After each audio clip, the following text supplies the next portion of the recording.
Oh, it's so good to see so many shiny faces here. We had such a great time last year, didn't we? Say yes, please. That's great. Well, it is just so wonderful to be here again tonight and help bring somebody from the sound system. And this is one of those few times that you're going to be able to go to church. You're going to not hear a sermon. You're not going to see somebody baptized. You're not going to see somebody married. We're not going to take up an offering. Well, actually, we might pass the hat here. And I hope you don't mind that, because as you can see here, we obviously need a new sound system. This guy's been here much too long. He's starting to get gray here, and we've got to replace him. The little valves on the inside of the thing doesn't work so well anymore either. Anyway, I appreciate y'all coming out on such a cool evening here in the middle of spring. Honestly, it's just amazing what this has done to the flowers and the stuff here, and it's terrible on the cast. I mean, the people that are singing tonight, you're really going to have to give them credit, because the vocal cords are all stiffened up and everything. They're back there sipping coffee and drugs and fire tight right now. I got a couple of notes that I need to tell you. Last year, you remember, on the first annual one of these, you may not know this, we opened a lot of doors for some young talent. We're still trying to air the place out. But hopefully this will be the springboard for some people to move right on up and get out of here. Just like we did last year. So you want me to get your sound system? Give me just a second here. It just took me a little while to get ready coming over here. Actually, this show that you're about to see is the best that we can afford on a severely limited budget. Every bit of help that we can provide is really unique. So should I not be recording now? Tell me no. Hey. Get this out here. Last year I did this under one constraint, that I tell no Aggie jokes. I told them if I was going to do that this year, I had to do an Aggie joke. Mark Jim said this is okay. I'm sorry. Seems there's three guys walk into a bar. Guy from California, guy from Texas, and an Aggie. Well, the guy from A&M orders a beer. Takes a beer, takes a sip of it, throws it up in the air, whips out a 6-shooter, and blasts the beer out of the air. Beer, glass everywhere. Bartender looks at it and says, "What did you do that for?" Says, "I'm from A&M. Where I come from, we got plenty of that stuff." Okay. Guy from California orders a bottle of wine. Takes a sip, throws it up in the air, whips out a 6-shooter, blasts that out of the air. Wine, glass, everything all over the place. Bartender looks at him kind of funny. Says, "What are you doing?" Says, "Well, I'm from California. Where I come from, we got plenty of wine. It's just all over the place. We don't need it. It's just a superfluous thing to us." Guy from Texas walks up to the bar, orders a bottle of bourbon.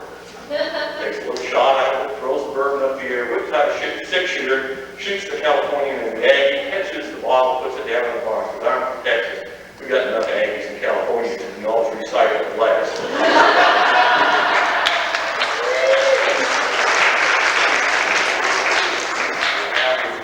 You know, in my job, probably you don't know, in my job I travel a lot.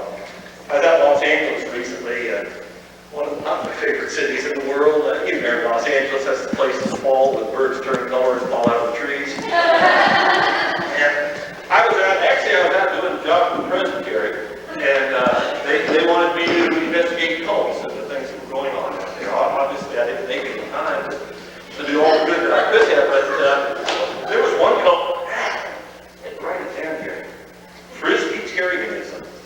Presbyterianism, totally new to me. That's a cult that says that when you die, your soul goes up on the roof and gets stuck there. But you know, it is so good to get back here in Austin, back off the road and back out of the travels. You know, Austin, that's the place where the traffic signals are just kind of rough guidelines to getting around. Austin is a place where 3 out of 4 people make up 75% of the population.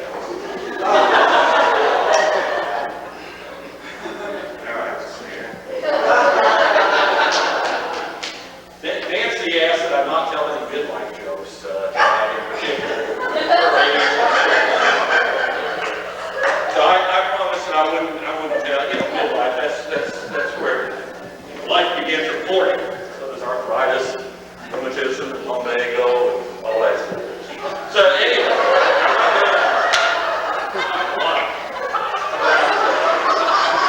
About midlife jokes, Nancy, you don't have to worry. But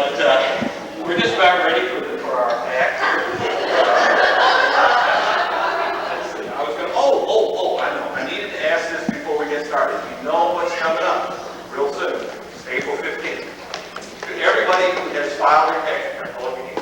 Who has filed? Okay, all you ushers, notice with their hands up. We're going to be passing the hat pretty soon tonight, and you know, IRS,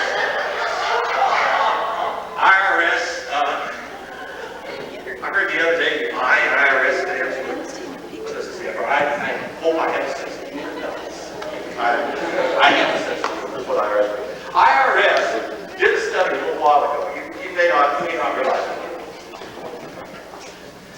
They did a study just a little while ago. That's pretty close. And they found out through their study that it only takes 11 hours to fill out a Form 1040. Of course, this study was of taxpayers on the planet Zimbo.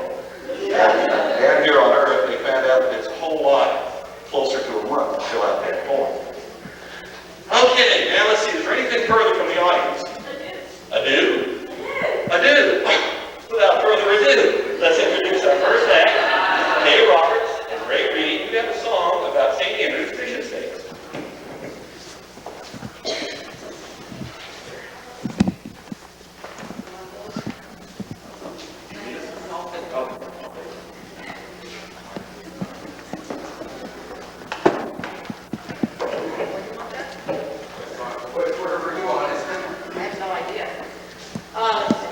This song I wrote about 2 months ago, and this is my first chance to share it with you. It's called Open Minds, Open Hearts, Open Hands.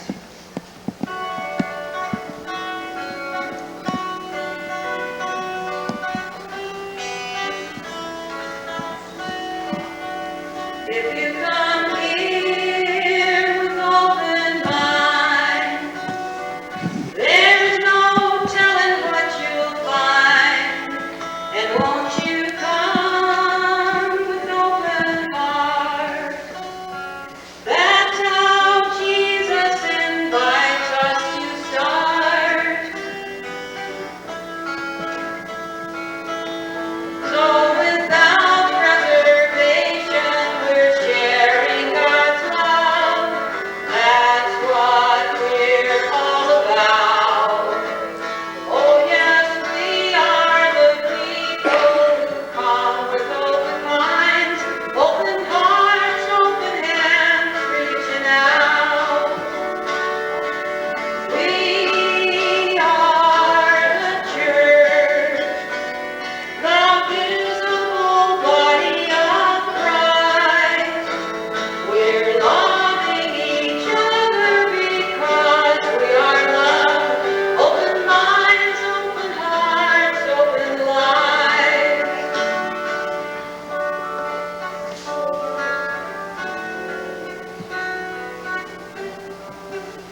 cheek of rose was born, 'twas music when she spake. In her eyes the rays of morn with sudden splendor break.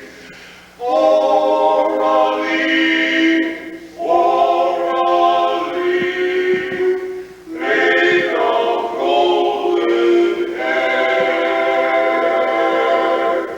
sunshine came along with thee, and the swallows in the air.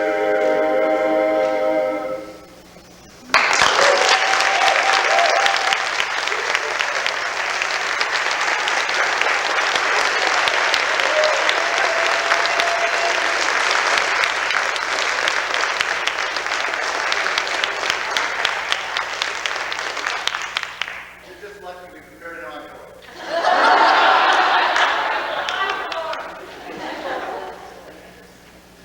Love me tender, love me sweet, never let me go.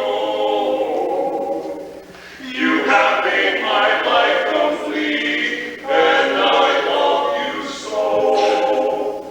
Love me tender, love me true, all my dreams fulfill.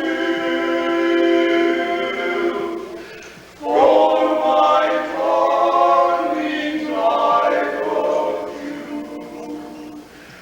and I always will.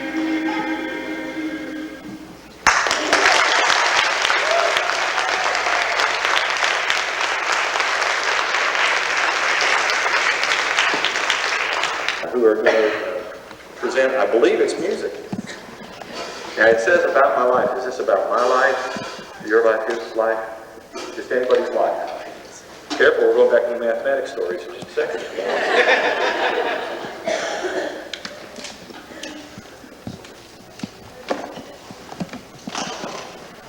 Are we there?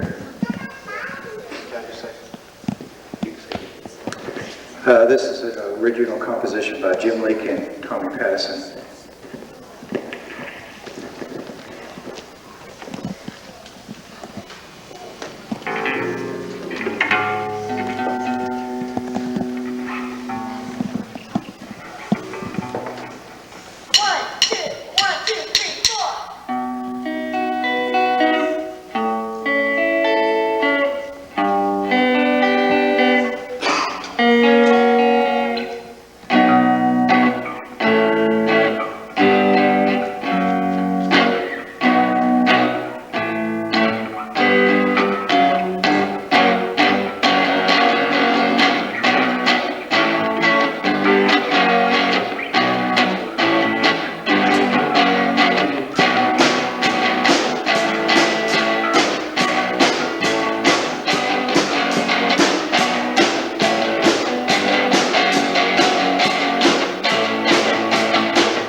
today. The name of the song is called Jacques Cousteau.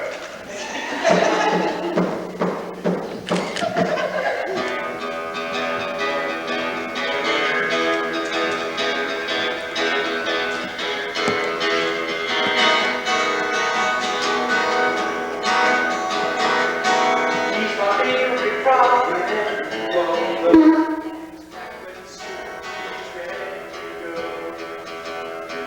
He's got a Minnie's up and he don't care. If he ever comes back around, 'cause he's Jacques Cousteau.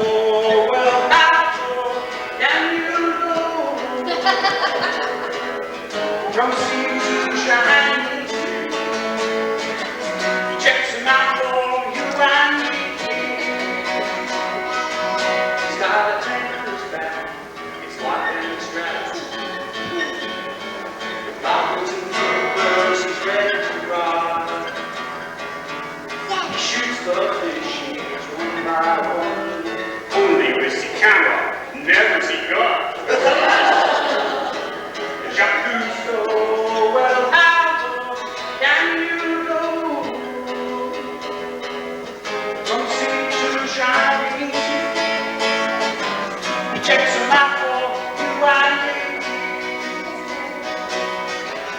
And that's it. He says, magnifique. Magnifique. Aha, terrific.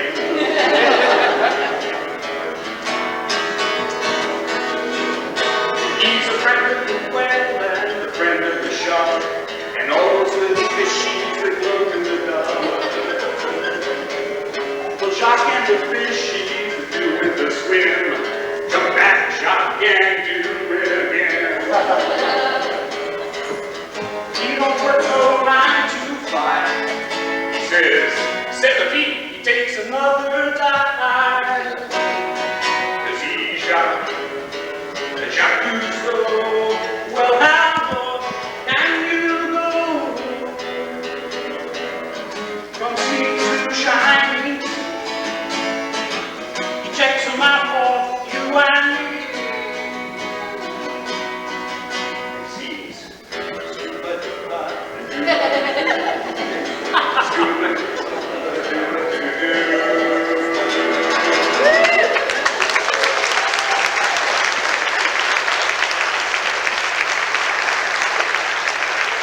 With a melody that I think you all will remember very well.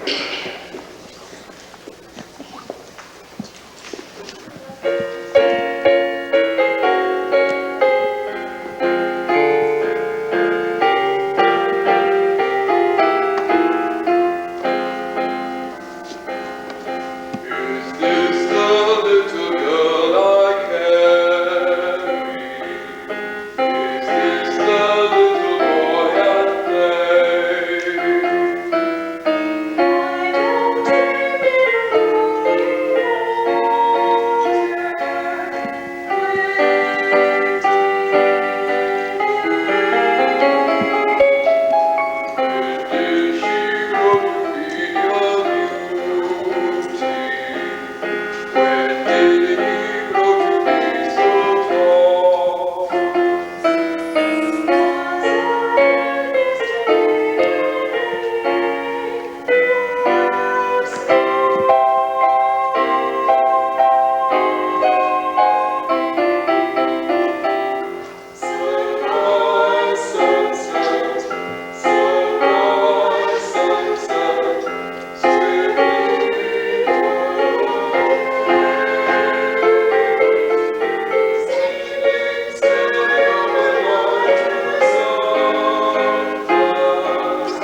Gratis, quadratur literatai habeo totai iacus. Which in the vernacular means, everybody broke up! Why should the Lutherans have a little fun?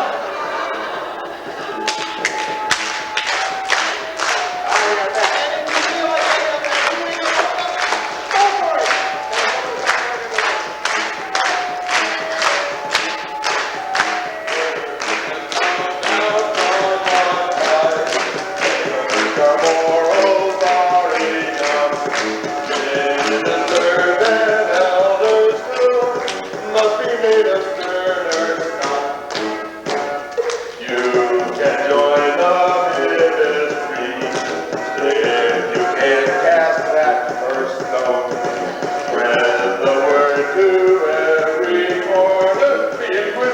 Back in town. The Inquisition's back. To put us back on track. Our morals were too lax, white, unrepentant yaks. The Inquisition's back. Now, question. Why is a lecture in morality like electroshock therapy? Because someone else decided you don't need it, and then it really is better to give than to receive. Only living people sin, and there must be a different sort. Gone the days when we could watch elders as they happily before. Mary's closets all are clean, all the rest have skeletons. If you have a backbone, don't apply. The Inquisition's back in town. The Inquisition's back to put us back on track. Our morals were too lax, quite unrepentant yaks. The Inquisition's back. Oh, and a bunch of this so easy. If it was any fun at all, you didn't do it. But you know, when having fun is an outlaw, only outlaws have any fun. Go figure. Oh, yes. Love thy neighbor as thyself. From the start that is the only way. Open minds and open hearts. That's the word unless you're gay. Many changes will be made, and in the New Testament, Jesus and his much must be removed. The Inquisition's back in town. Hey! The Inquisition's back to put us back on track. All those who act like unrepentant yaks. The Inquisition's back. Now we've all heard of AIDS is God's justice against the unrighteous, right? Yes! Wait, no, wait, problem here. If that's the case, wouldn't that mean that God's favorite people must be lesbians? Inquisition to put us back on track. The problem will be fixed when elders are age 6. The Inquisition's back. Aye!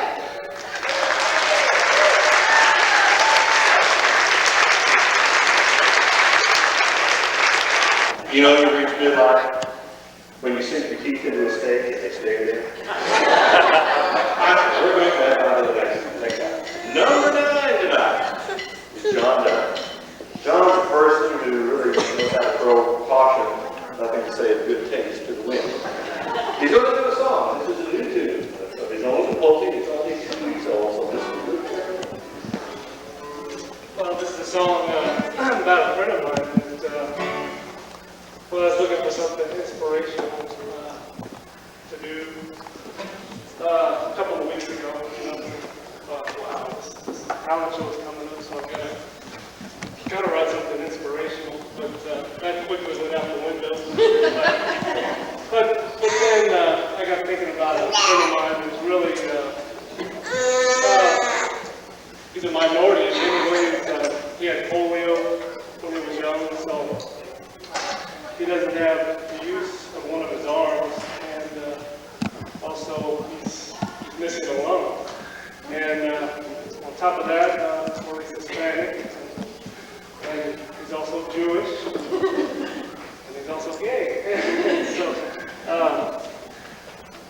thought it'd be inspirational if I wrote a song about it. So here it is. This is a song called My Friend Joe.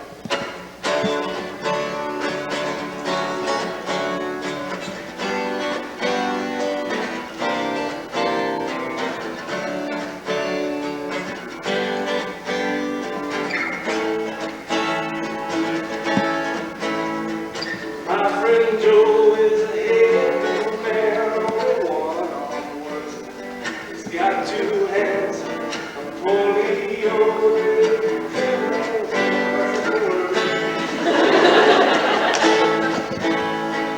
don't be smoking when he's in the room, 'cause it's only down to one of two. Yes, my friend Joe is a head of the man.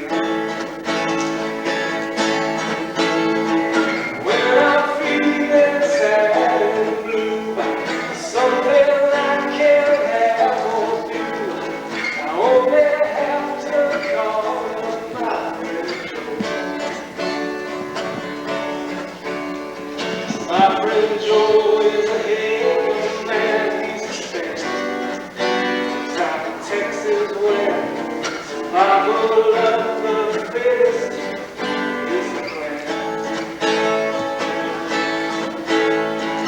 If that's not enough for you, well, he ain't found Christ 'cause he's Jewish too. My friend Joe is the head of the man. When I'm feeling sad and blue, something I can't have or do, I only have to call my friend Joe. Another thing that's private, but go ahead and say, don't go double dating much. My friend Joe is gay. My friend Joe is a head man, no lie should never. Brings up hand, takes it with a smile, it's never mind. I've been down and almost out to keep my butt right off my couch. My friend Joe is a head of the man. When I'm feeling sad and blue, something I can't have or do, I only have to call my friend Joe. I only have to call my friend Joe.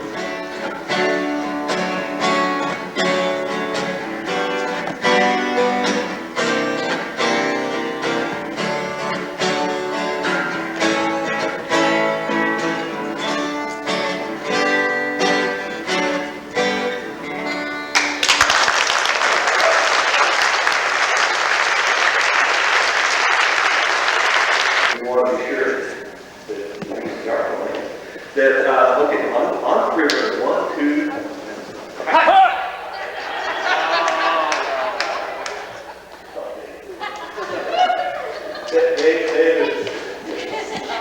He's the guy that knows what the score is, he just doesn't know who's playing. Okay, on three, we're 1, 2, 3, we're here. 1, 2, and then when I say, 1, 2, 3. Okay, face that wall there. Put your arms straight out and grab the shoulders of the person in front of you and give over the side there.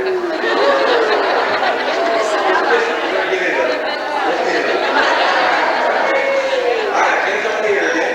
Turn and face that wall over there. And the other way.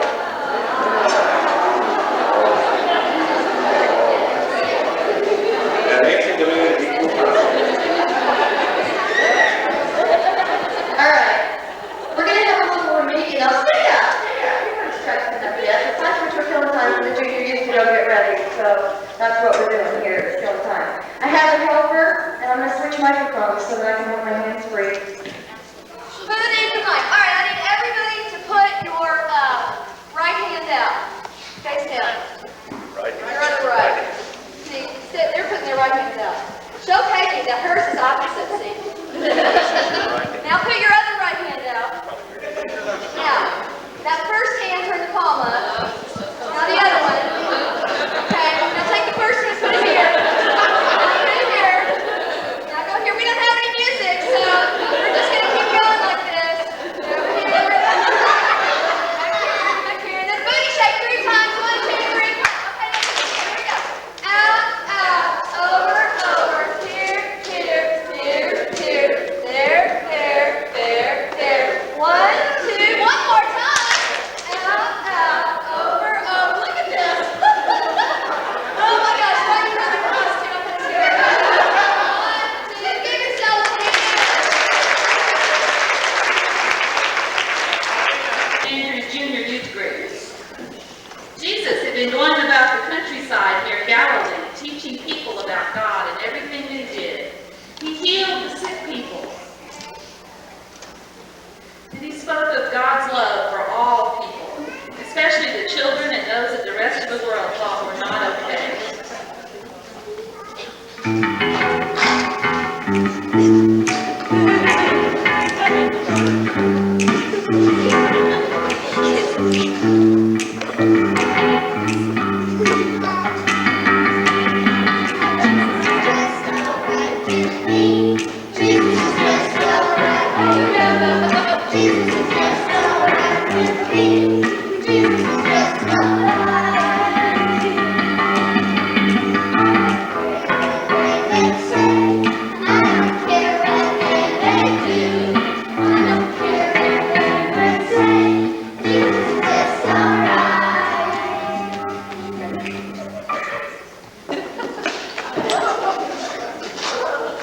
Some Jewish priests didn't like Jesus or what he did. One day, it became too much for these scribes and Pharisees to overlook, and they brought him to Pontius Pilate, who was the Roman ruler. Pontius Pilate couldn't even condemn Jesus to death that day. He gave him back to the people, and he washed his hands of the whole matter. The people were the ones who demanded that Jesus must die. The soldiers came, and they took Jesus when he was praying in the garden, and they beat him. And they made him carry his own cross all the way outside the city gate to the trash dumps. And they nailed him on the cross.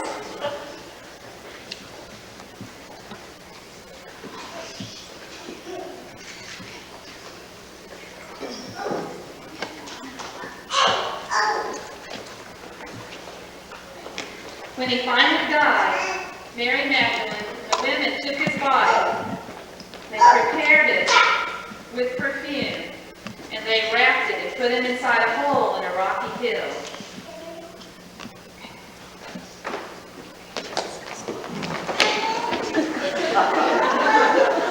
On the 3rd day after his death, Mary Magdalene and other women came to put more spices on his body and were surprised.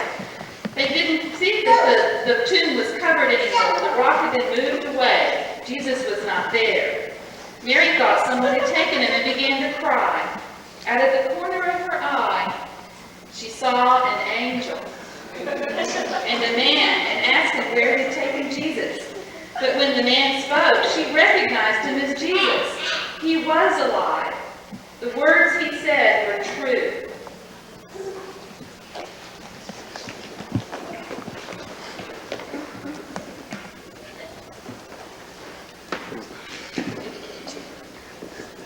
I am the resurrection and the life. He who believes in me will live a new life. I am the resurrection and the life. He who believes in me will live a new life. The disciples began to realize that Jesus would always be with them, even if they could not see him or touch him. This was really exciting. They found out that Jesus was still alive and that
rejection slips of all different kinds. Usually they're very depressing form letters. If you've ever had any, I have many.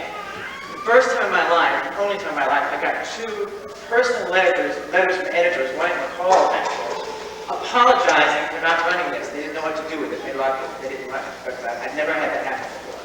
So it didn't get published. And then in about 1985, I do an annual Christmas letter to people all over, and I was included an original piece. And I put this in 85. They got the biggest response of anything I've ever written. So for the first time ever, I'm going to read it now. It's called A Rose for Mrs. Kennedy. And because I'm no longer back there, I'm going to bless it. In November 1963, I was 18 going on 12. Somehow, a sophomore at San Antonio's Trinity University. Callow, untested by anything more threatening than an hour exam, I was the quintessential kid. I breathed air unpolluted by experience. My personal energy crisis was how to cram 30 hours of activity into the required 24. The product of a middle-class, southern wasp nest, I was desperately trying to balance the values I brought to college with the realities that I discovered there. I did not drink, smoke, or indulge in sex. I could not expel marijuana, much less inhale it. When more sophisticated cronies told a dirty joke in my presence, I blushed. In dormitory bull sessions, I defended the honor of co-eds who had little of it left. Like Robert Browning with the Texas accent, I believe God's in his heaven and all's right in the world. Then, into my college platoon came the Kennedys. They were gracing San Antonio with a few afternoon hours before heading to Houston, Fort Worth, and on to Dallas. You may have been slipping in the Gallup poll, but she was on the cover of Photoplay. Even to my then Republican psyche, they were the most glamorous couple in creation. When the newspaper announced that their motorcade passed only half a mile from my campus, I knew I had to see it.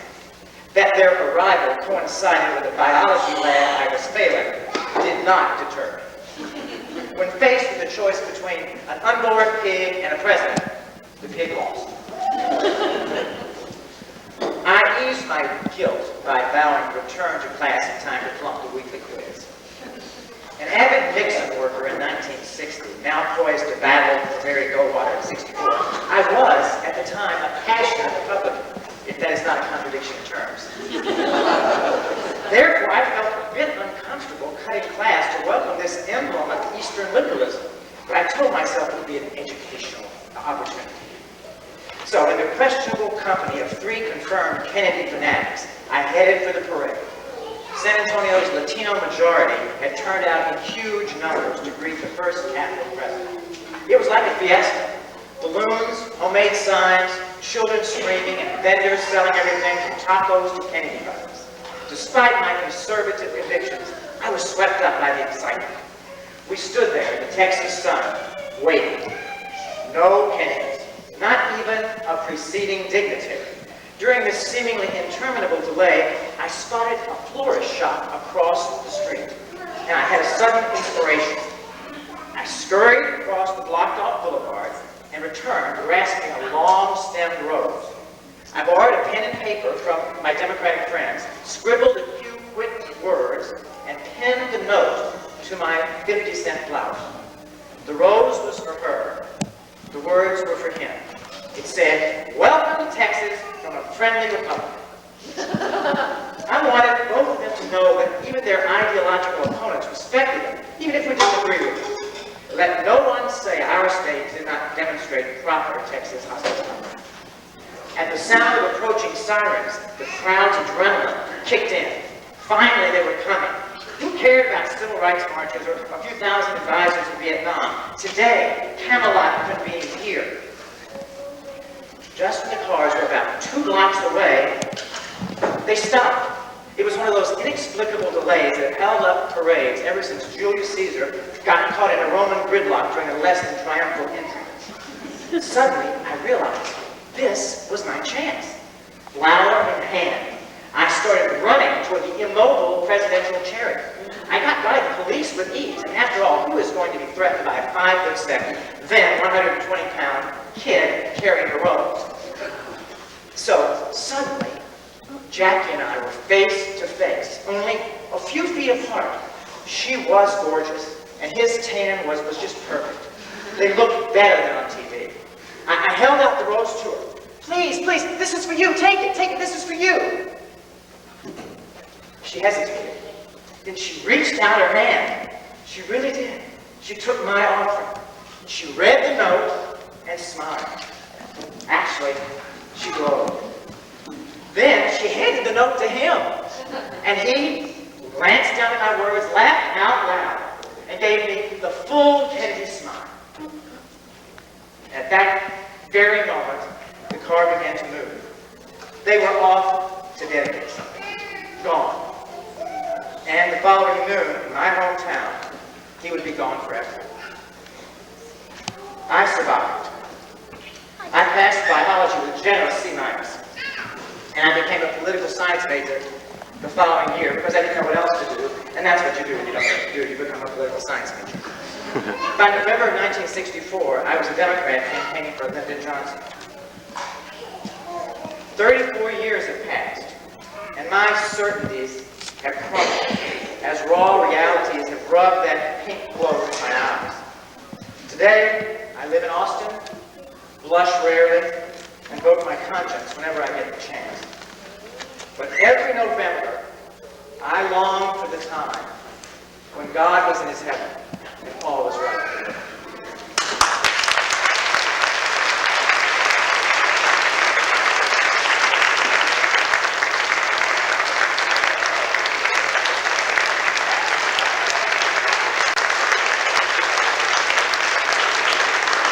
Who's being backed up by John Dunn and Phil Greer, is doing a medley. Now you'll notice on just for the real music aficionados out there, Phil will not be playing on the first part of this, but he will be playing on the second part. Talking like that religious side. Are they ready yet?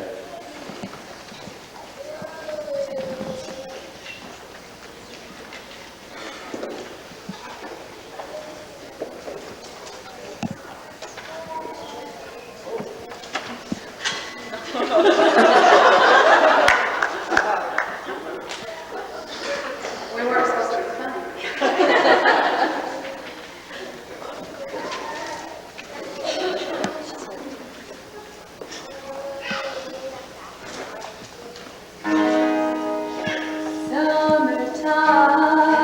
Summertime, and the living is easy. Fish are jumping, and the cotton is high. Oh, your daddy's rich, and your mom is good looking. So hush, little baby, don't you cry. One of these mornings, you're gonna rise up singing, and you'll spread your wings, and you reach for the sky. But till that morning, there's nothing can harm you, with Mommy and Daddy standing by.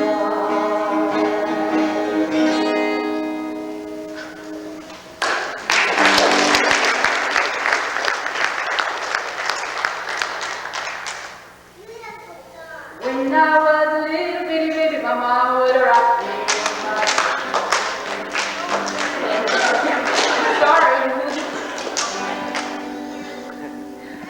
When I was a little bitty baby, my mom would rock me. I could feel the back home. When I was a little bitty baby, my mom would rock me. I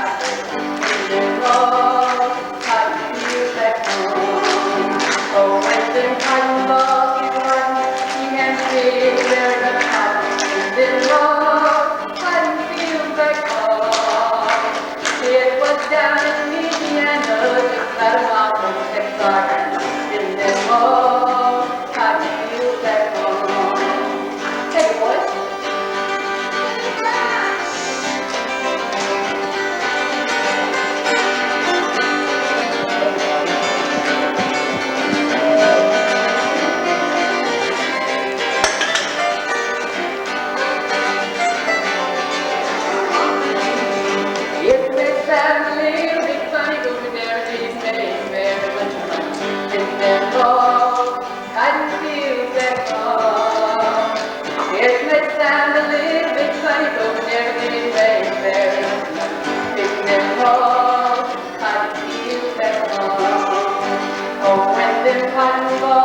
down in Louisiana, just about a mile from Texarkana. Been there long, time to see you back home.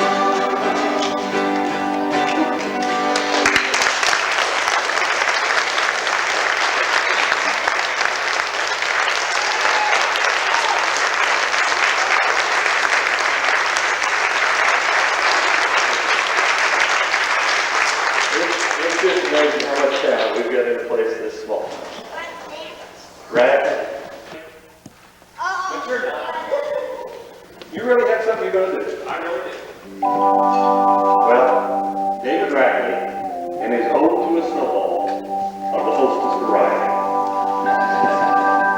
Many of you have been wondering what's on the tray. It's a Hostess snowball. And this is my ode to a snowball. Now I want you to know, I went to the store and I looked at the wrappers. And I'm not. And I looked at the package and it said coconut marshmallow covered chocolate cake with creamy filling. And I thought, this one is for me.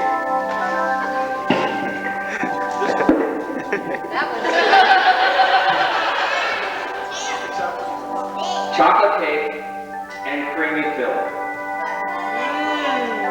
And then I turned the package on its side, and to my dismay I read, sucrose, dihydrogen oxide, corn syrup, particulated wheat, ferrous sulfate, thiamine mononitrate, riboflavin, coconut treated with sulfites,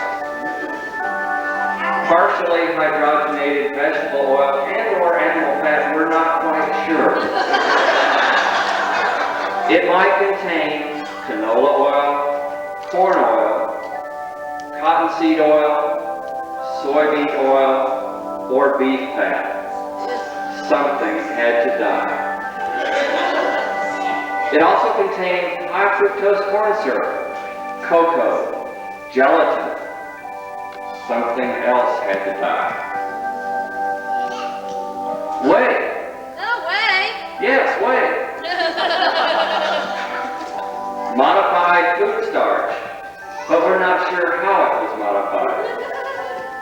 Calcium carbonate, sodium acid pyrophosphate, monocalcium phosphate, sodium chloride, dextrose, cellulose gum. Starch, calcium caseinate, mono and diglyceride, polysorbate 60. Poor Polly. Sodium phosphate, natural and artificial flavorings, caramel color, potassium sorbate and sorbic acid to retain freshness. And I thought that's what a wrapper was for. And finally, the icky pink color, made up of blue number 1, blue number 2, yellow number 5, yellow number 6, and red number 40. This, folks, is a Hostess snowball. Alas, it gives me gas.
more time. If you're sitting out there, please stand up and do the whole thing. Thank you so much.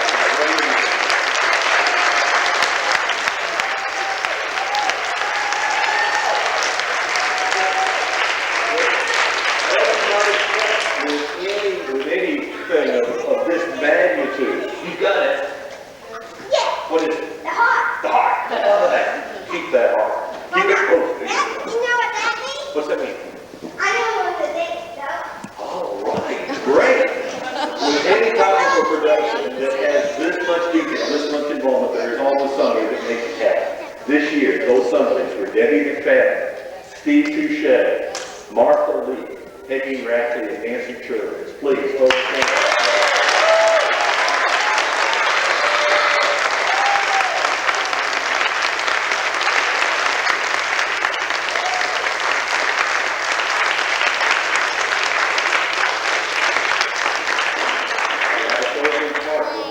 Peggy standing up back there. Peggy has a hat. As you pass Peggy's hat, or any of the other hats that are in the back that are out being held up, please think of our sound system. Please think of the needs of the church here. And remember as you go home, angels can fly because they pick themselves so late.